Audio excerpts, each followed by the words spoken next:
your fear to change.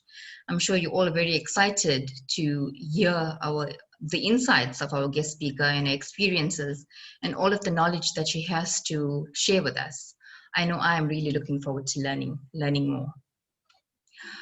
A little bit about our guest. She's basically she draws on wisdom from a variety of schools of thought, including neuroscience, naturopathy, and neuro-linguistic programming. She's actually passionate about revealing the mind-body connection to heal food addiction and all other health issues. After completing a bachelor's degree in psychology in New York University, she studied Ayurveda, yogic lifestyle, and various styles of meditation and Hatha yoga at various institutions in California. She founded and directed Clear Path Yoga and Massage, where she taught yoga and meditation classes to a range of populations, including staff at corporations in San Francisco, actually the Bay Area in San Francisco. During this time, she also began her involvement with mind-body healing, macrobiotic foods, raw foods, fermented foods, and fasting for health. That is actually quite interesting, and hopefully she does, give us more information on that. So shortly after this, she went on to complete her studies in naturopathy, detoxification, and neuro-linguistic programming, and founded Inner Well Springs Health. She has also received certifications in health kinesiology, it's a nice word, tongue twister, theta healing, iridology, nutritional consulting, and herbal medicine. Her mission is to empower women to self-sustain radiant health of mind, body, and soul.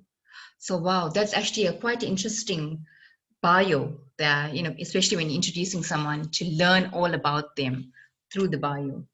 So welcome to our guest speaker. Her name is, it's actually quite interesting because she's actually from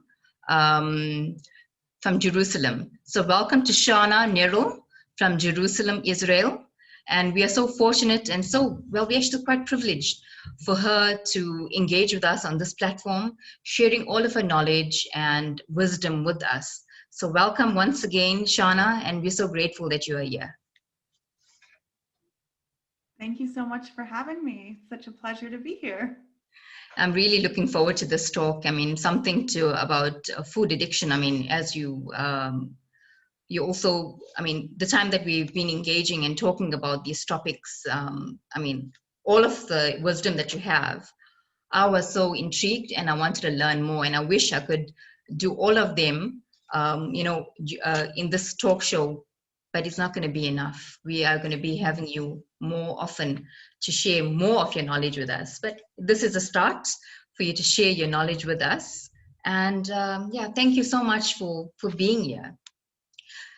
Can you tell us, okay, let me just go through the topic once again for our viewers that just joined in.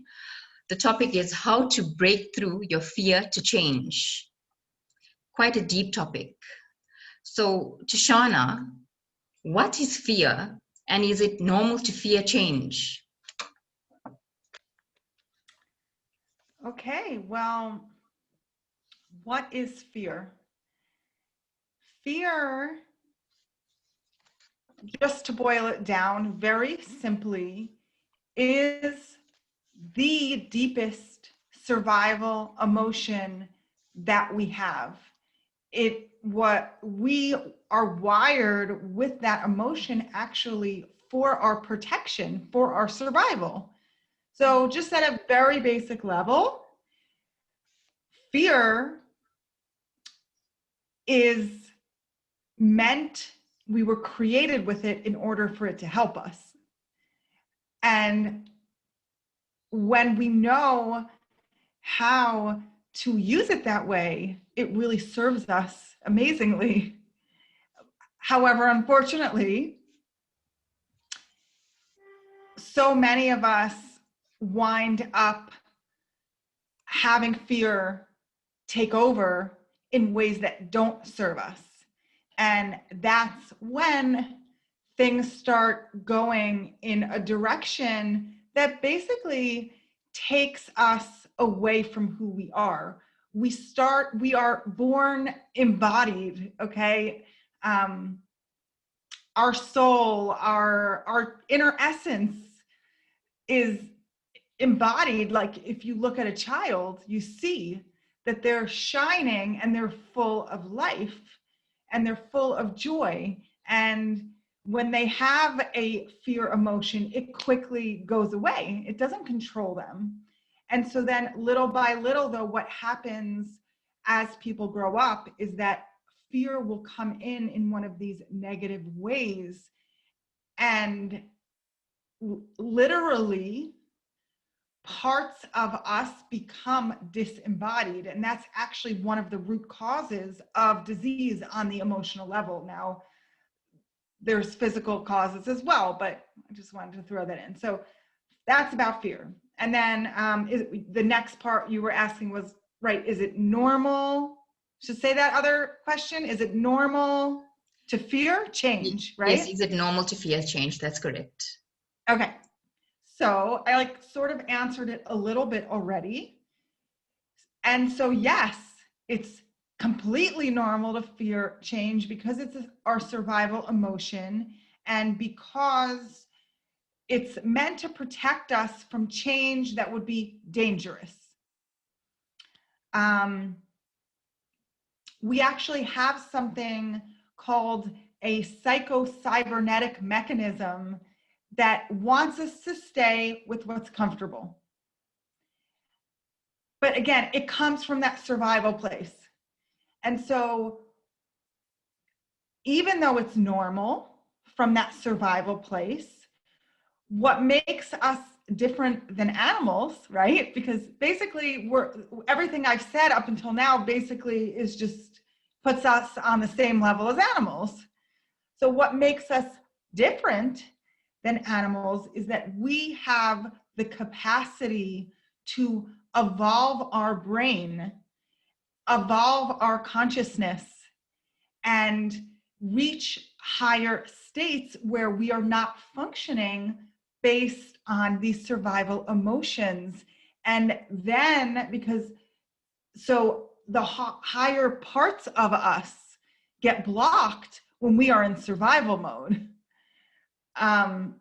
When we learn how to actually activate those higher parts, and when we learn to know how to channel the fear correctly and rewire so that it's not activating us when we don't need it, so then I will say, yes, it's normal, and yet it can become, we can choose the reality. We can learn. We learn what we think is real is something we've learned, right? Yes, our parents teach us, to be afraid of danger, right? Yes. But then the question is, what is our reality habit regarding just the unknown, besides for very concrete physical danger? So we can actually become habituated. We can cultivate the habits that will allow us to live empowered, where we actually don't fear change, except for those actually really dangerous situations. Yeah. I actually like what you said. You mentioned channel and rewire fear. How do you do that? I mean, for a normal person living in the new world that we're living in right now.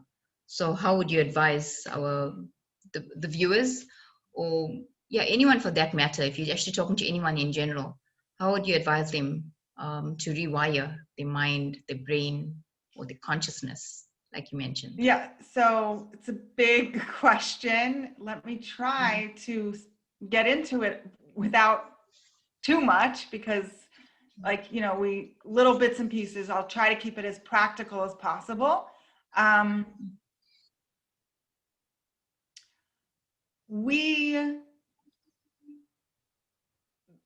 There's not one way. Let me just say that first of all.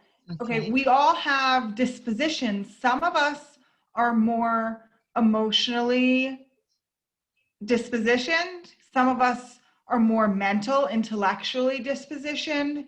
So that's going to be a big factor that I use to determine with my clients, like where we usually need to start. But in both of those situations, we have to start with cultivating awareness. If we want to become masters, I mean, we're talking about becoming a master of our state, a master of how we feel, a master of how we think, so that we can choose how we're going to focus our energy, how we're going to channel our energy. So the beginning of that process, the beginning of all self-actualization and refinement and just moving forward in this journey, like choosing a journey of growth, which I'm sure that this audience is probably already in that camp, right? It's awareness.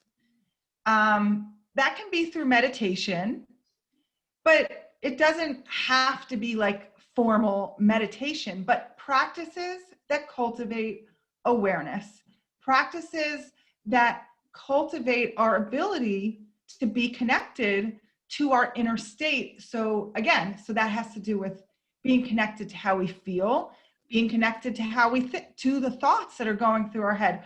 And it's amazing because so often I've seen how just that awareness alone can do so much, can bring so much healing before we even get into any of these other techniques. How awareness really is a healer. And it's like peeling off layers of an onion, because, you know, we're just on this journey and we get through one layer and then something else comes up for us to be able to see. So it's about having the eyes, the inner eyes, to see what's on our screen. Okay, so I don't want to go on.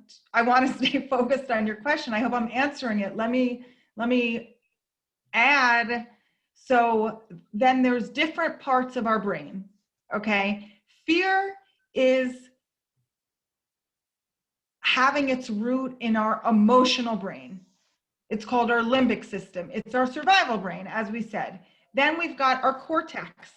This is the thinking part of our brain. And this is the part of our brain that can open us up to higher levels. However, the brain is wired in such a way where it will short circuit any intellectual thinking that knows what's good for us if we get too triggered emotionally. And in this day and age, you were saying, well, yeah, we're bombarded, right? Yeah, we're bombarded with stress. And now we've got this, you know, Corona situation, but it was something else before this, and it'll be something else after this. So we're really all being, I mean, this is an opportunity, and everything happening to us that's a challenge, it's an opportunity to wake us up.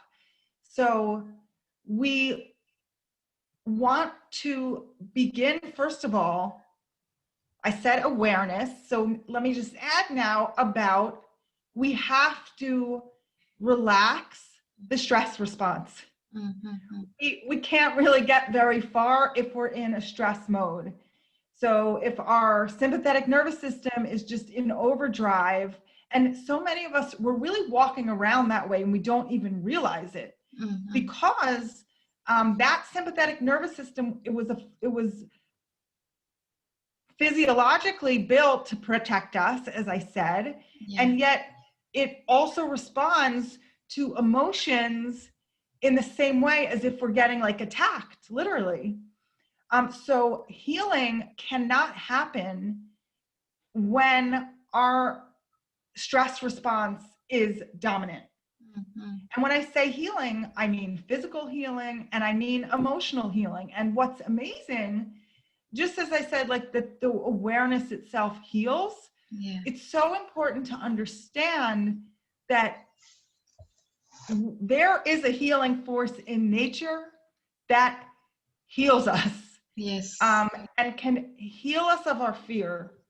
I mean, there's more to overcoming fear than that, but it's a foundational principle that's so important to understand, because we live in a society where we think everything comes from the outside, and we need to find everything that's going to, you know, make us feel good, make us feel better, make us achieve what we want to achieve. We have to get it all out there. Yeah. And it's just not true. So the healing force that heals fear and that heals physical is within. Yes. And so the approach is also about basically just clearing away whatever is blocking that force. And when we clear away blockages, the force of healing unleashes on its own and really begins to do incredible things. Yeah. It's quite. So I won't continue, but so then there are then the techniques that we use to clear the blockages. I won't like continue, but I hope I'm being helpful with these answers to help to give like an idea of the different ways that we go about freeing ourselves from this fear. So can you tell us, how can one overcome their fears, or maybe you can give us more of a practical way, something that you experienced in your journey? What has helped you to overcome your fears? Okay. So it really is the things that I've already touched upon, but let me try to say it in a, like giving more examples now to help you understand. So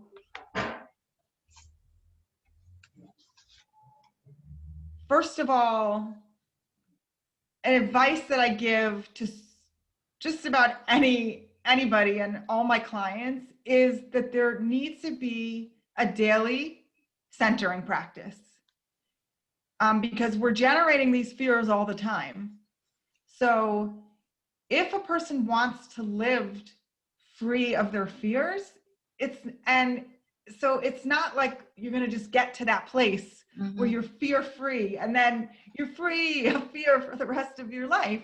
No, this is a ongoing practice that we cultivate. So we have to constantly be coming back to the awareness I talk about. So I've been meditating for over 20 years, right? And it's been a journey, because I mean, I've reached really deep fears, you know, only in the past year, you know, yesterday. It's like we come to deeper and deeper places in ourselves, and we reach, as we liberate those fears, as we see the truth, as we see that those fears were created from falsity. The truth really does set one free. So that's one thing I'll say. The other way is, like, for example, the neurolinguistic programming rewiring techniques, where we can, so it's important to understand that our personality is really just our habitual way of feeling, that we've learned to feel over and over again, these recurring feeling states. And empowered and becoming empowered with food, you can't just become empowered with food. In fact, it's actually usually one of the last things that happens. We have to learn how to become empowered in all aspects of our life. And so, at least for me, this was like mind-blowing. Like, I can control the way I feel. And so I can create a new feeling habit.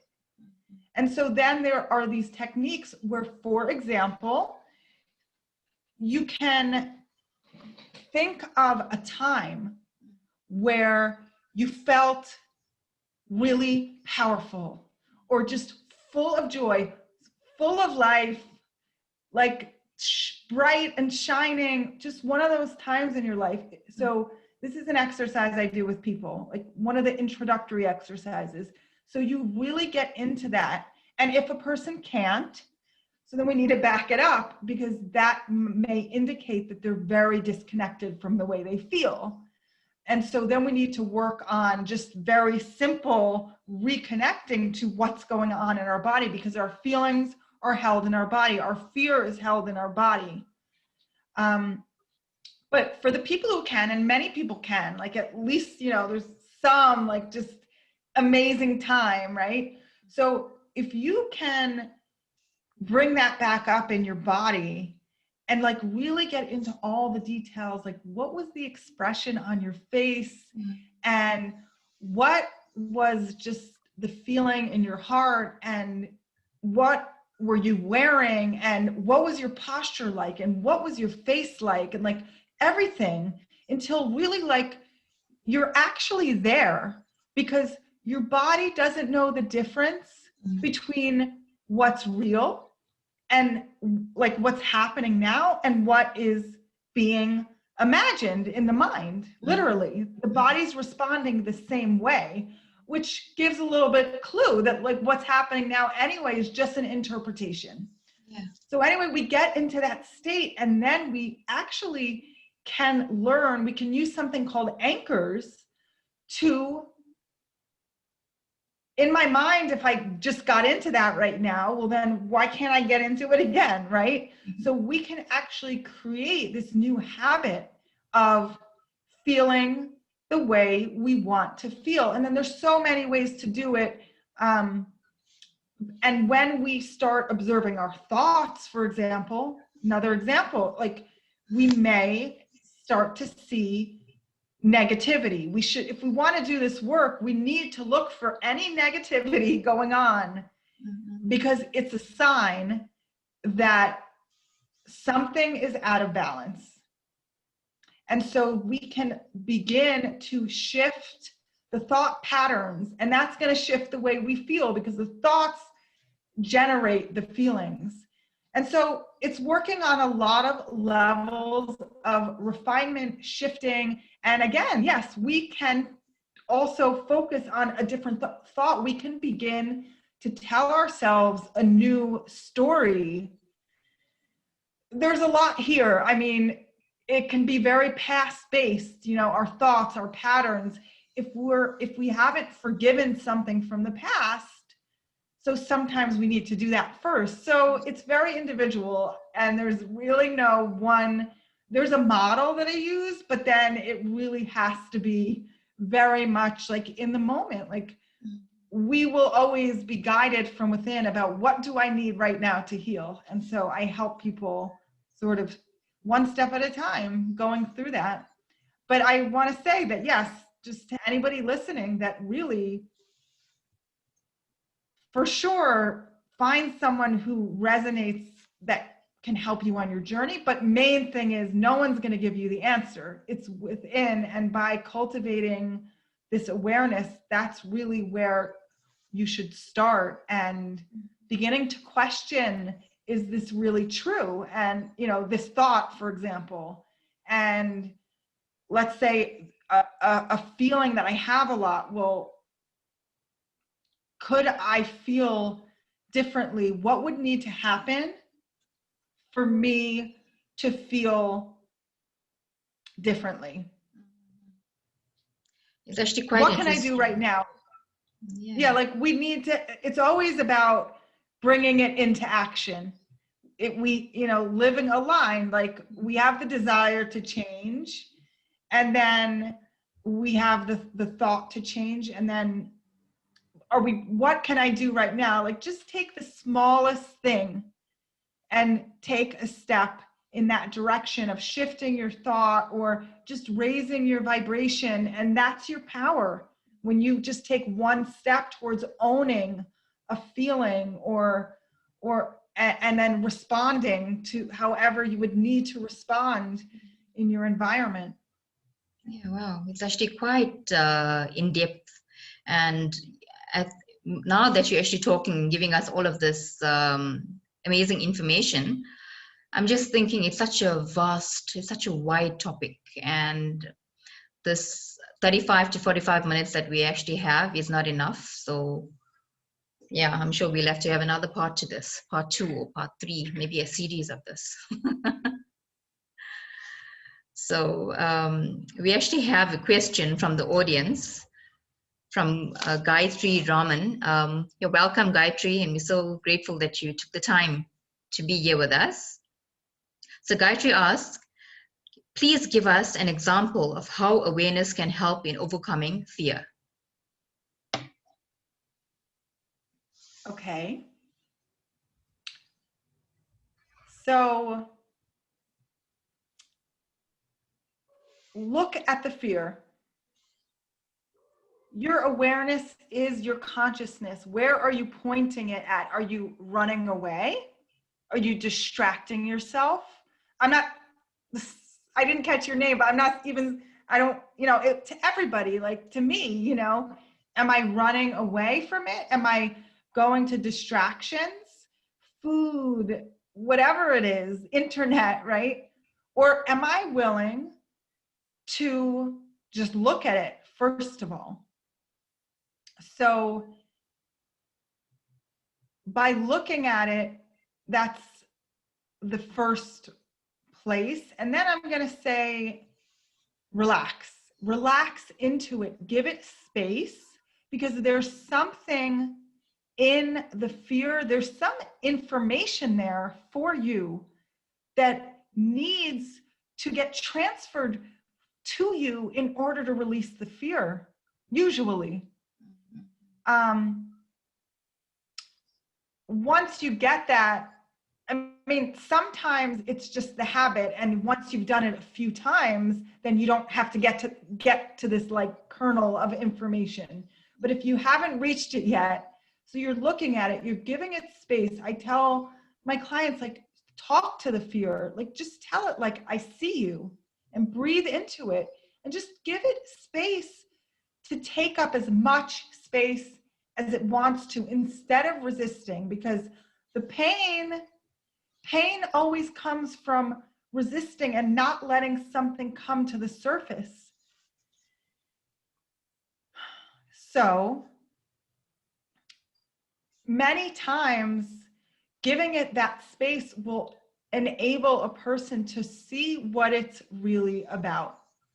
If they're really honest with themselves, sometimes it could take, you need to be committed. Like, maybe it's not going to happen right then. So just every day, keep sitting with it.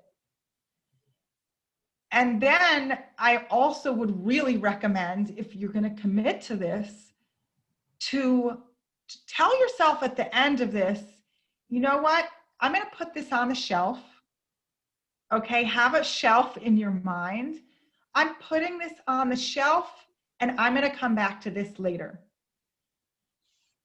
So that you've really taken that time to see it, and you're going to not, though, bring it with you into your day. It's not going to control you. So you're going to then come back to it the next day until you really feel like you've received the message about what it's really about. And then that is usually going to dissolve the fear. I mean, I'm sorry that I don't know if you wanted like something more specific. I hope that was specific enough. Mm-hmm. Well, if they actually want more information, they can always get a hold of you. I'm going to share details, or you're going to help us by sharing your details at the end of our talk. But hopefully, Gayatri, hopefully that was answered nicely. I could just like one little thing just to add, if maybe would be helpful, is that just, I mean, so frequently we're really just afraid to be ourselves. we're really just afraid to honor our truth. Mm-hmm. So that's like a specific example that in many cases is behind the fear. Mm-hmm. And so just really knowing that honoring who we are is why we're here and is what is going to bring us forward, and it's what is going to free us of the fear and all of these negative habits. And then just, learning how we have all the power we need. We have everything that we need inside of us to deal with anything that we're given in life. Like, this is a belief that we have to sometimes work on because we don't always believe it, but we have all the inner resources that we need. So we may have some incorrect beliefs that we've picked up along the way, like I'm not good enough. I've had that. Many people I see have that. So we have to just uncover the truth. And none of us are perfect. We're not meant to be perfect. We are meant to be imperfect and to just be on a journey of slowly or quickly, and both, just becoming and learning through our mistakes. And really, like, I want to tell everybody, like, people get so stuck that if they're not perfect, they're not okay and they're not good enough. And we have to return to our beautiful imperfection, that is what makes us perfect, and just to love us and feel that everything's exactly the way it needs to be. Yeah, thank you for that. So guys, if you have any more questions, can you please send them through? We're still going to be having a nice discussion with Shana, and she's going to be educating us even more. But if you have any more questions for her, please send them through. So Shana, how does our relationship with food impact one's self in terms of fear and change? Well, in my personal experience, I feel like food usually gets to really the deepest parts of people in terms of their disconnection from their self. Mm-hmm. And so it's a place where not everybody's willing to face their fears with food. They're not always willing. I haven't always been willing, and I'll have resistance at times. It's not like I'm perfect with food, but coming into alignment with what we need to thrive does mean looking at why am I turning to food in this way? Why am I eating these things that actually do not promote my highest self, that do not support my thriving in this world, support my body, even for those of us who are healthy? Most of us, we don't realize how much even healthier we could be because we tend to be taking food and using it to block this connection with our inner self that knows what we need to thrive. Okay, so how would you know that you actually have a negative relationship with food? So one of the biggest indications is just how much of the time do you spend thinking about food? So people who have an unhealthy relationship with food tend to spend way too much mental energy thinking about food. That's really, I would say, the biggest.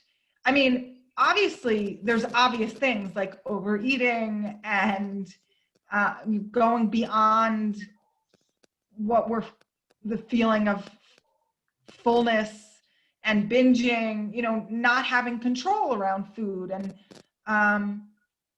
if one is having health problems and there's resistance to changing food, so again, it's just an indication, and it's actually a very good sign. It's just, if you already notice that resistance, and we all have resistance, it's not bad, it's actually a good thing. So that's a lot already. And I mean, also, I would just say, it's been pretty rare that I've met anybody who doesn't have any issues with food. So you shouldn't feel like there's anything wrong with you. That's why I say it just really gets to the core. And sometimes, I work with people who have had to just work through so many other things until they're really ready to refine in the area of their food, and where they start to really see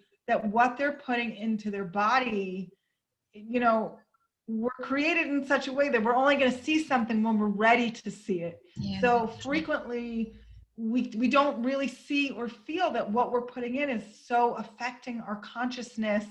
It's so affecting the way we feel. I mean, I just more and more see and feel on myself how much it affects everything. Yeah. So you mentioned, sorry to cut you off there. I actually wanted to find out. You mentioned about overeating as it's actually one of the unhealthy ways, or the relationship with food. So someone that actually has a problem, maybe undereating, or not eating enough, or maybe starving themselves, or going on these health diets, maybe fasting for few days, and the relationship with food in that way. Will that be something unhealthy, or is it actually normal? Well, fasting itself is not a problem, because it's detox. Oh, first of all, it depends what we really mean by fasting. Okay. But I mean, so there's many, if you're talking about not eating at all.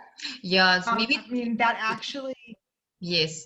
So I know because you mentioned relationship with food, where someone is actually overeating, someone that undereats. Yeah. Okay, let's remove the whole thing about fasting, because I know that is actually healthy for the body.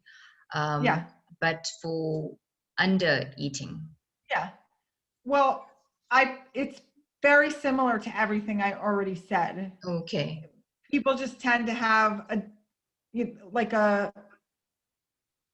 affinity in one direction or the other when they're feeling stressed. Yes. Okay.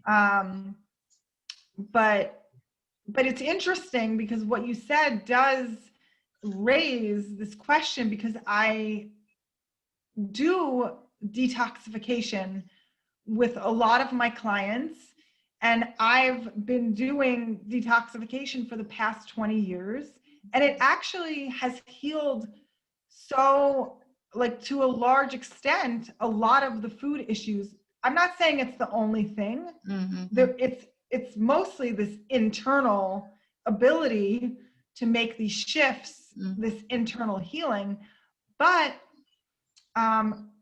it can be a tremendous tool for people if they're in the right place to be doing something like that. It's sort of, one has to be ready and feel like they're doing it for the right reasons. So but if a person, like what you said, if a person's under eating, so that's already sort of implying something's off of balance. They're not doing it for the right reasons. And so somebody like that, anyway, I wouldn't take them on a detox to heal their food issues. Whereas, it's such a fine line. I mean, you was doing detox for the wrong reasons for many years. And so it was like feeding into that eating disorder mentality. And then yet eventually, like, it really can due to the complete opposite. You know, we live in this world where everything's just mixed up, right? And we Yeah. need to really clarify Yeah, that's our so true. intentions. Yeah. Yeah, it's really about what are our intentions and why are we doing what we're doing. It's one thing can look one way and then somebody else can be doing the same exact thing and it looks totally and it feels totally different, right? Yes. So I know this is actually something off topic, or maybe it is actually part of the topic as well, because we live in an age right now where lots of people are going through stress over something maybe small to maybe me or to you, but to that person that's going through it, it's quite big. And well, the mind or the brain and the stomach is, if you actually look at it, it looks very similar. And that is why a lot of people, a lot of doctors even say this, that the stomach is actually the second brain. That is why, I mean, it's a connection from the brain to the stomach. And a lot of people have problems with their guts. Um, I know it's actually quite a vast topic on its own, but can you maybe give me something very simple or some sort of advice for some people that are watching? Because some people are actually quite shy as well to come up and ask these questions. What advice would you give to someone that's actually experiencing gut problems? It could be anything, maybe Crohn's disease or IBS or Yeah. anything of that matter. Yeah. I work with a lot of people who have digestion issues, Okay. and the digestion issues and the food issues tend to go together a lot. Okay. So I will just say, first of all, that if one is trying to heal their food issues and they have gut issues, if they don't address the gut issues, it makes it very, very hard to really get through the food issues, because there's this physiological imbalance that keeps pulling somebody. I mean, these cravings from things like candida and the imbalance in the flora and the gut flora. So basically, it's hard to sum it up really quickly because there's so many different gut issues. But I would say that I teach about the lymphatic system, and wherever there's symptoms, there's usually a problem in the lymphatic system. And so we have to learn how to clean out that area of the body, because usually there are acids in the gut. So in the gut, for example, if the lymphatic system is clogged, if the digestive system, like intestines, is clogged lymphatically, so that is going to be a breeding ground for bacteria, fungus, all kinds of parasites, and all of that causes inflammation and accumulation of waste. It affects the mind. The acidic thoughts, a lot of negative thoughts have an acidic effect on the body, on the gut. So it's like everything's so connected. So I guess I would say you could, if you have gut issues, just something practical is that number one, you want to start alkalizing your body with positive thoughts. That's going to alkalize your body. And then with food, that's going to alkalize your body. Even if you're not doing a detox to really alkalize quicker, you can just begin incorporating fruits into your diet, vegetables. You don't want to mix fruits and vegetables. And the things that are the most acidic are animal products, proteins. But this is such a like an oversimplification, because there are ways to eat like meat in a way that's going to maintain balance if a person's not having serious health issues. But to clear up the health issues, in many cases, we need to remove the acidic overload, the acidic burden on the body, and then the gut is going to clean out. It has to clean out in order to remove the inflammation, in order to clear out this overgrowth of microorganisms. So that's a little on that.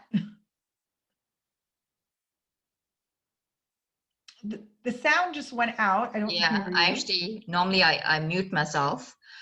So there's any background noise on my side, you will not be affected. So I actually forgot to unmute. Sorry about that. So yeah, there was actually quite informative, very, very interesting. And I hope whoever's watching, because as I said, a lot of people are having problems with the gut and also with the mind. And as I said, and you also know this, that a lot of our problems that manifest in the stomach manifest first in the mind, and because everything is actually interconnected. So thank you so much for sharing that information, that most very, how could I say more better, invaluable information. So is there a strategy that you can recommend for successful behavior change? Strategy that I can recommend for successful behavior change. So just to simplify it, and I know we're running out of time, so I break it down. Again, it's individualized, but I break it down into these 3 areas that we've already touched upon. The first is rewiring the thought habit.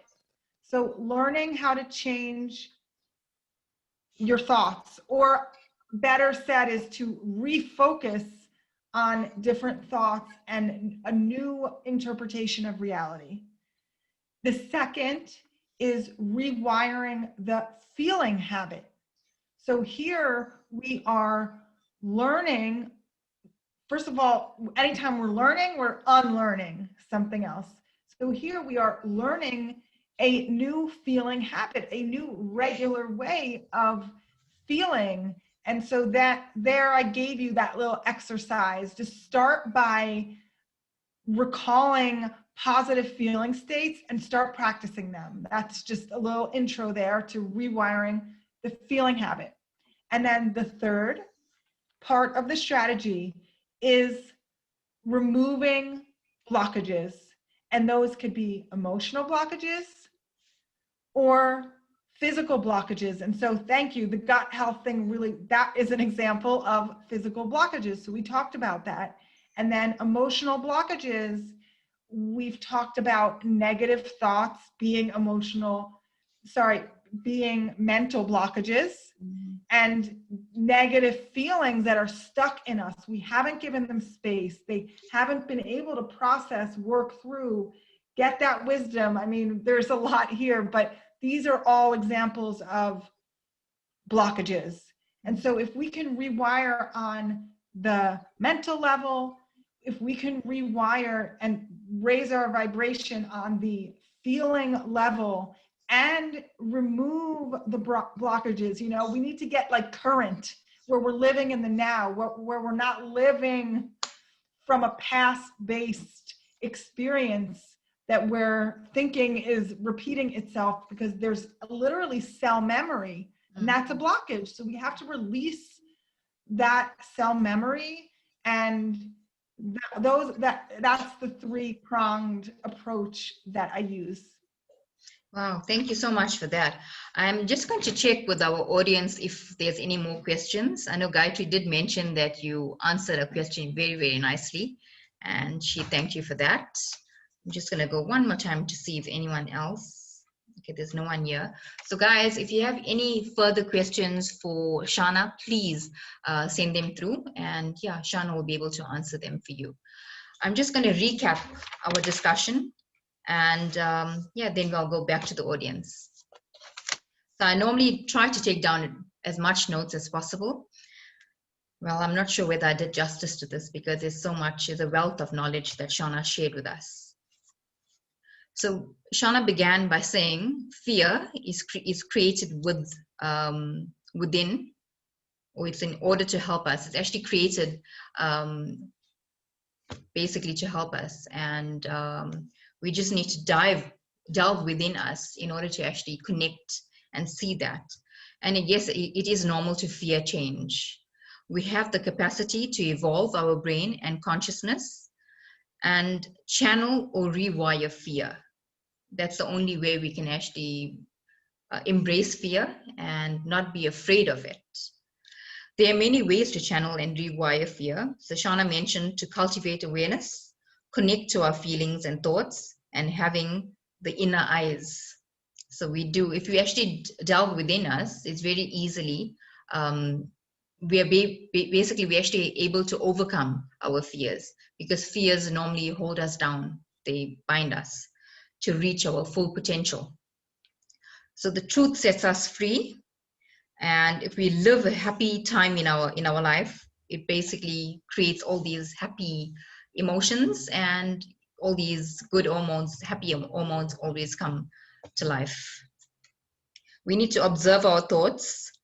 Negativity is a sign that something is out of balance, and we need to be guided from within. Pain comes from resistance, and how much time we spend thinking about food tells us our relationship with food, whether we have a good relationship or a bad relationship. So if we are overeating, undereating or binging, or etc. So that's actually all of those experiences or different relationships that we can have with food will basically tell us more about our relationship with food. Positive thoughts and nutritious food helps to alkaline the mind and the body. We need to remove the acid from within our body and clean the gut. So Shana mentioned 3 things that we all should practice, and I'm actually going to be writing this and putting it up on my wall, so I can be reminded about this every day, even if it means me writing it on my hand, like our previous speaker last week mentioned. If we want to make a change in our lives, we need to write it in our hand, somewhere where it doesn't wash off. So every time we look at our hand, we can be reminded. Rewiring the thought habits, rewiring the feeling habits, and removing blockages, whether it's a physical emotion or something of that sort, and also to raise our vibrations.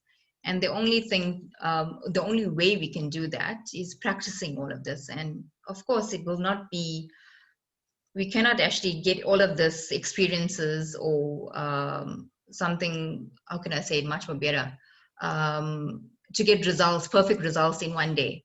You have to practice, and practice does make perfect.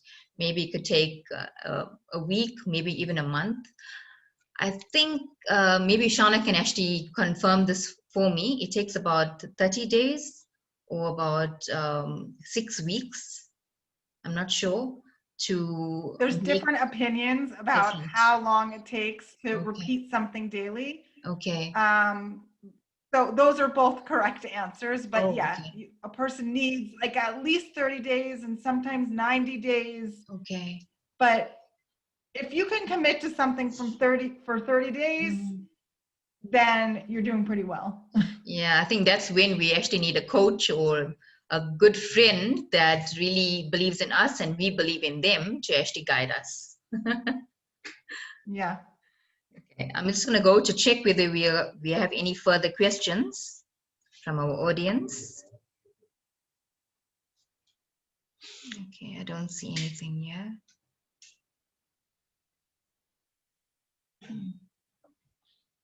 Okay, there's no further questions. But let's go to, okay. So we recapped our conversation, and again, it was very enlightening. I learned a lot, and I'm sure our audience also learned a lot. And they've been very, very kind to us. They've been engaging or trying to engage with us. I'm very grateful to Gayatri and Nakam. I see Chantal and Floyd are also listening, so thank you so much. Thank you for sharing our content across your pages and for the questions as well. Gayatri, thank you for the question that you did ask. So to Shana, do you have any tools to share with our audience, something that helped you in your journey?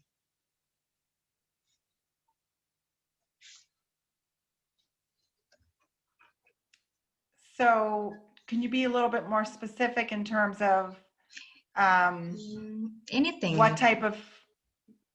Like I know. Okay, well, No, you can go. Do you want me to finish? So, like, I don't want to repeat myself, and I've already No, brought no, up a no. lot, but No, I can that's fine. So I can basically, say that. tools, sorry, I'm cutting you off again. So tools are basically anything that actually helped you. Like, I'll give you an example. Like with me, I actually do meditation, and you also mentioned that as well.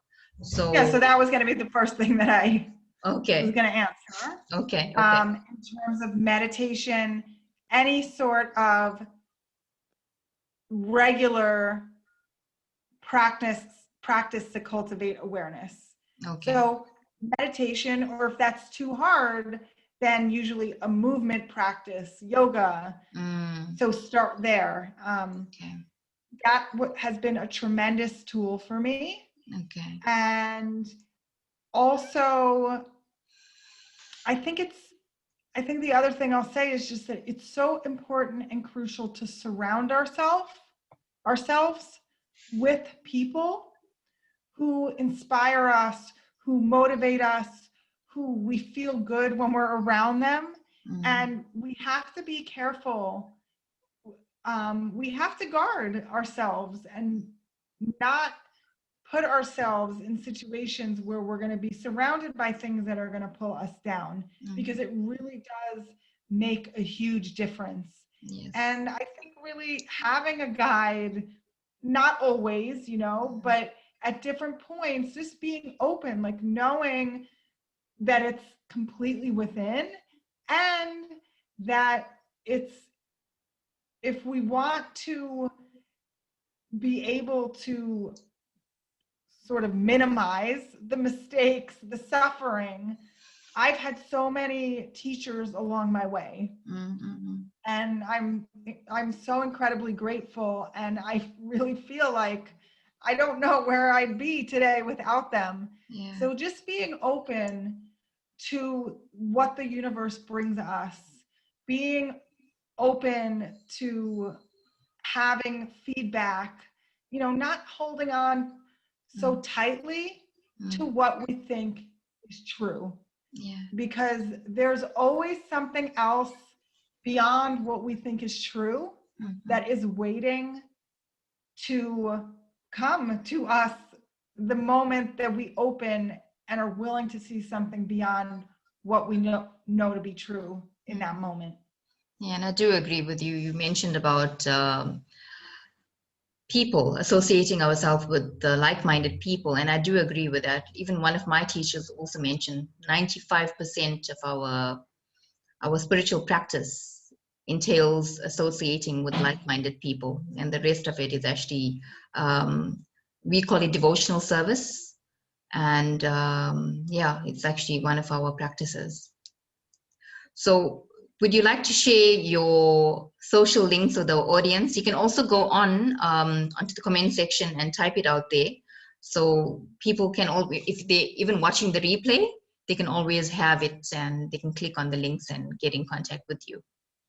Okay, great. Yeah, well, my website is innerwellsprings.com with an S at the end, innerwellsprings.com, and I'll definitely go on, put it in the comments, but you can really get to, I'm mostly on Facebook. That's my main social media platform, where I have my Inner Wellsprings Health Clinic page. And then I also have a community group called Food Addiction Freedom Community, which you can actually get to by going to foodaddictionfreedom.com. It'll get you to that Facebook group, and it's a free group, and I give trainings, and we support each other. But at my website, innerwellsprings.com, is just all the information on the different ways I help people overcome food addiction, breakthrough, and really heal their body from chronic health issues. I run detoxes several times a year where we focus on this intersection between the physical healing and the emotional healing and the food issues. So all that's on my website, and the group's there. So easiest, just go to the website and you can get everything there.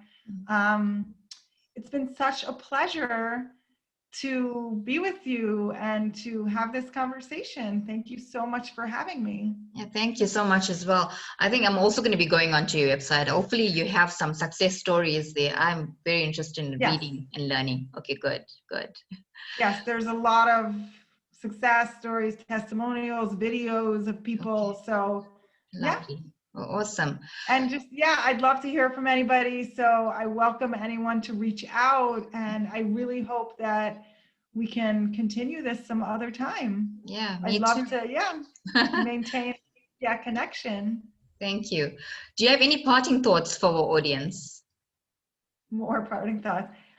I I really just want to encourage everybody to believe in themselves, to know that you're here for a reason, like that each one of us has a specific mission, and it doesn't have to be some huge thing. And sometimes it's just every day, what's my mission for today? Mhm. But to just always remember that when you go in, you will always be guided, and that you have everything inside you that you need to really do amazing, great things. Just become who you're meant to be.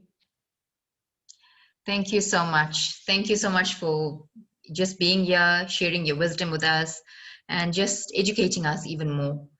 And thank you to our audience for, yeah, also taking time out of your busy Thursday evening. Well, it's still a week night, so a lot of you guys are also busy with kids and so forth. But thank you so much. I really appreciate it. Shana also really appreciate you being here and engaging with us.